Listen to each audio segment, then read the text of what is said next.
Hello everybody, welcome to my channel. Please hit the like and subscribe buttons. Please hit all the buttons. Thank you. So we just finished up First Enoch chapter 25. The next books, I'm just going to read them all.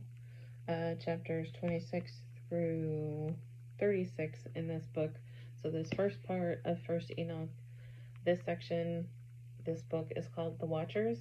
And then the next section, Section 2, is the book of allegories.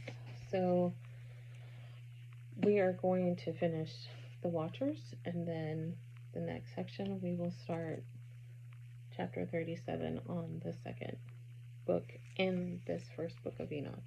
Okay, so chapter 26. And I went from there to the middle of the earth, and I saw a blessed place in which there were trees with branches abiding and blooming. And there I saw a holy mountain, and underneath the mountain, to the east, there was a stream, and it flowed toward the south. And I saw another mountain higher than this toward the east, and between them a deep, narrow ravine. In it also ran a stream underneath the mountain.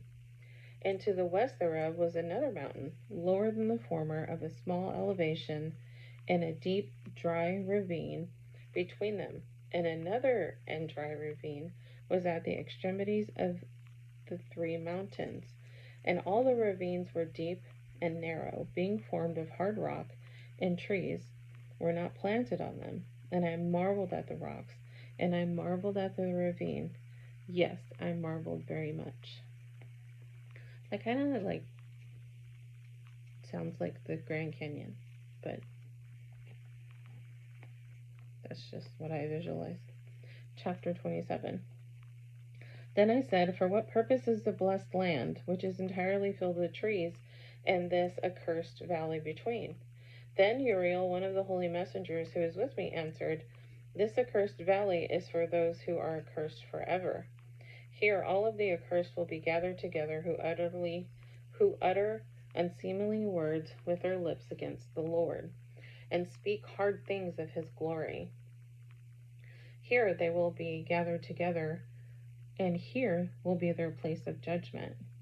In the last days there will be the spectacle of righteousness, judgment on them. Let me try that again. Sorry. In the last days there will be the spectacle of righteous judgment on them in the presence of the righteous forever. Here the merciful will bless the Lord of glory, the perpetual King. In the days of judgment over the former, they will bless him for the mercy in accordance with which he has assigned them their lot. Then I blessed the Lord of glory, and set out his glory, and lauded him gloriously. Chapter 28. And then I went toward the east, into the midst of the mountain range of the desert, and I saw a wilderness, and it was solitary, full of trees and plants. Water gushed out from above, rushing like a copious watercourse, which flowed toward the northwest. It caused clouds and dew to ascend on every side. Chapter 29. And then I went to another place in the desert, and approached to the east of this mountain range. And there I saw aromatic trees, exhaling the fragrance of frankincense and myrrh. And the trees were also similar to the almond tree.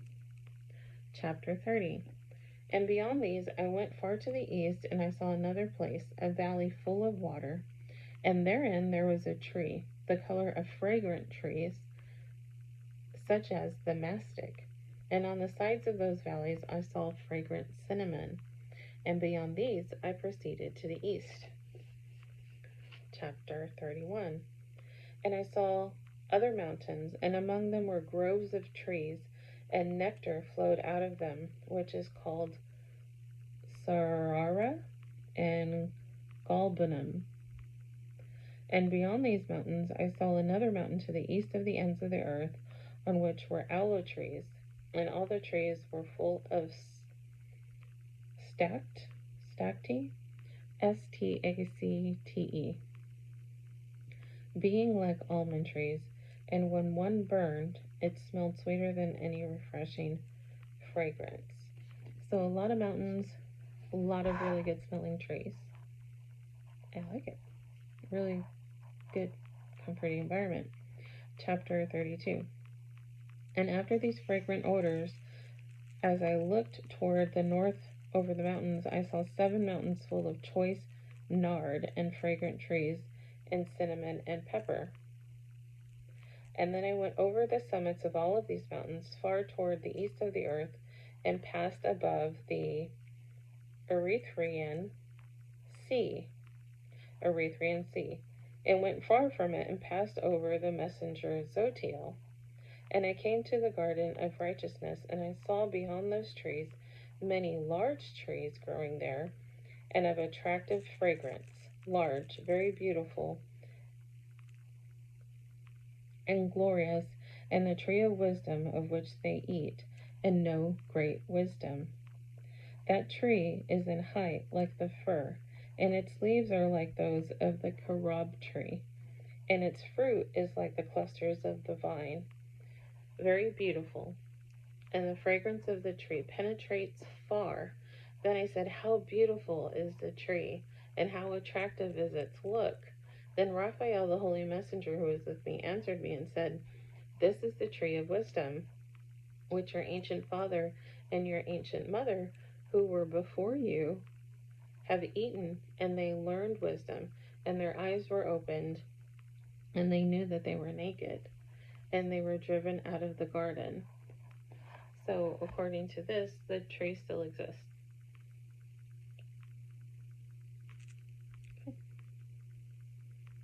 Chapter 33.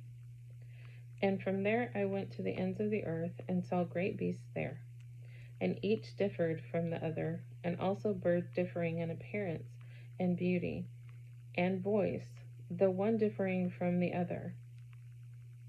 And to the east of those beasts I saw ends of the earth on which the heavens rest, and the portals of heaven open. And I saw how the stars of heavens come out, and I counted the portals out of which they proceeded, and wrote down all of their outlets, of each individual star by itself, according to their number and their names, their courses and their positions, and their times and their months, as Uriel, the holy messenger who was with me, showed me. He showed all things to me, wrote them down for me. He also wrote their names, their laws, and their companies for me. So basically, Uriel is teaching him about the stars and the constellations. That's pretty neat. Chapter 34. And from there I went toward the north to the ends of the earth, and there I saw a great and glorious device at the ends of the whole earth. And here I saw 3 portals of heaven open in the heavens. North winds proceeded through each of them. When they blow, there is cold, hail, frost, snow, dew, and rain. And out of one portal they blow for good, but when they blow through the other 2 portals, it is with violence and affliction on the earth, and they blow with violence. Chapter 35. And from there I went toward the west to the ends of the earth, and I saw 3 portals of heaven open. There, such as I had seen in the east, the same number of portals and the same number of outlets. Chapter 36. And from there I went to the south to the ends of the earth, and I saw 3 portals of heaven open there. And then there came dew, rain, and wind. And from there I went to the east to the ends of the heavens, and I saw 3 eastern portals of heaven open there. And small portals were above them. Through each of these small portals the stars of the heavens passed and run their course to the west of the path which is shown to them. And as often as I saw, I will be blessed, the Lord of glory, and I continue to bless the Lord of glory, who has worked great and glorious wonders, to show his greatness of work to the messengers and spirits and to men, that they might praise his work in all his creation, that they might see the work of his might, and praise the great work of his hands, and bless him forever. So that's the end of the Book of the Watchers. That was chapter 36.